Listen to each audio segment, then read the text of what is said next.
Shalom and good day all, this is Tehillim29 back again doing a indie comic review, and this time I'm doing an indie comic review of a local story and also talent from here in Australia, and the series to which I have the first two issues of is called Dark Art, and it's by Indigiverse.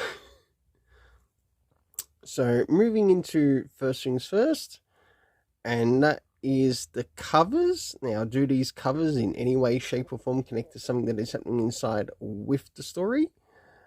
Sure enough they do, but I'll move things to covering the first one and then I'll cover the second, so we can get to have a look at what's actually happening inside with the story and who the cast of characters are. So, as we jump to the first issue cover, does this cover in any way, shape or form connect to something that is happening inside with the story?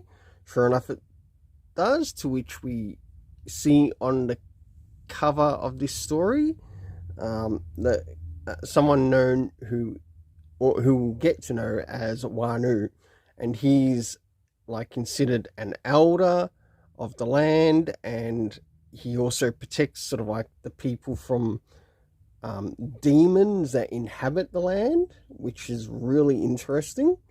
And trust me, no one in here is perfect.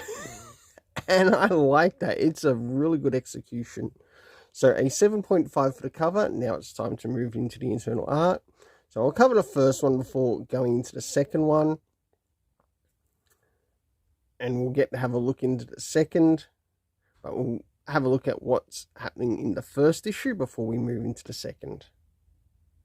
So as the story begins, this is where we meet the main character, or one of the main characters, who is called Wanu. We learn a little bit about him, but we also learn a little bit about his power set. As the story continues, we sort of enter a bit of a dreamscape, to which he can see things that are happening around him, and we get that this is also taking place sort of like in present time, but he's also getting quite a bit of a look into the future. And this is where we get to see sort of like some of the things that he's seeing or will be foreseeing in connection to the future, and some of the demons that are taking place in this story. So now it's sort of like set before him that he has to prevent this particular event from occurring, to which it would end to the death of these people who are traveling to this area, until eventually he wakes up from the dream state and he now has to act on what he has seen. The story continues. He sees what he saw in the dreamscape, and eventually he realizes that he has to act now because it might be too late. We see that he is also prepared weapon-wise to take on the demons, until finally he leaves, and the people who were planning on staying there tonight end up waking up the next morning only to realize, oh, there's a dead carcass of a kangaroo. He's then pursued by someone called The Awakening, which is something quite interesting, and he almost looks like a bit of a giant of a man in his size, and got more of a build than what he has. But the only thing that he did not foresee was his own death, to which we end up meeting the character known as Adam Hart. But it's only whilst in his dreaming that he witnesses this murder. Until last but not least, Wanu has been killed off, and now it's time for time for us to move into Adam Hart's story, which takes place in the next issue, and also what will be happening in the next issue. This is a slight synopsis, which is on the back. So as we move to the next issue, does this cover in any way, shape or form connect to something that is happening inside with the story? Sure enough, it does, to which I give it a 7.5 out of 10. Now we'll move into having a look at the internal art as we look around the beginning, middle, and end. And I must admit, if you are interested in picking up something like this, which is from Australia, and you might happen to live overseas, definitely check out their website. I'm pretty sure that they'll be able to send it overseas to you, wherever you are in the world, including the USA. So let's move into the next one and also what this story covers. Of course, here in Australia, we have a lot of this show up, including media like this. We get a bit of a dedication and also an introduction of some of the characters who appear in this. Margaret, or Maggie Lands, and Isaac Sherrill. And of course, as the story begins for this, we start off in Sydney or New South Wales, and we get to see what's happening in the streets in this story. As the story continues, we end up seeing Adam Hart trying to sort of work out what happened in his sleep as he's trying to properly wake up. And then we end up meeting someone, Tommy, with his family, along with his dog. Something happens along the way, to which the dog runs away, and Tommy chases after it.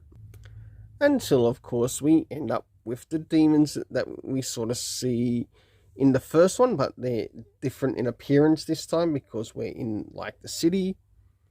And we get to see some people who do some work with them.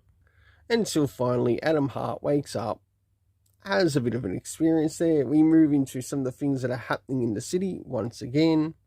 The story continues, and we get to see what else is happening. So now Adam Hart must get himself ready and basically head off to school. We see a bit of a connection towards the missing dog, which we know is called Spike, and some of the things to which Adam Hart is now moving into. I must admit, I quite like the art that they've used to this, as long with also how they've used certain colours to depict like some of the dreamscape. We get to see a little bit more, and it looks like eventually he does end up reaching some form of junkyard of sorts. We end up catching up and meeting up with the character of Maggie, who we learn about at the beginning of the story before even meeting her. And we get to see like some of the things that take place in more of Adam Hart's journey. And we see more of the work of the demons taking place in this particular neighborhood. Until eventually, has Adam met his demise? So internally, I gave the art a 7.5 out of 10 as I really enjoyed the art. Now it's time to move in relation to the story. So first things first, we have the area of time, seeing that this is a new book series also being covered on the channel too. We had 48 minutes into the future. We had the next morning. We also had meanwhile, and also later that evening, which also showed up between the two issues. The first one, it took place in the location of the Blue Mountains, then it moved into Sydney and elsewhere, and we eventually went to Maggie's sanctuary for lost children, or safe house for lost children, which was really good. The cast of characters consisting of Warner, The Awakening. We, of course, had Adam Hart. We had Maggie Lands, Isaac Sherrill. We also had Tommy and Spike the dog. For the overall story rating in this, I give it a 7.5 out of 10. Until then, let's keep it colourful and have yourself an awesome day.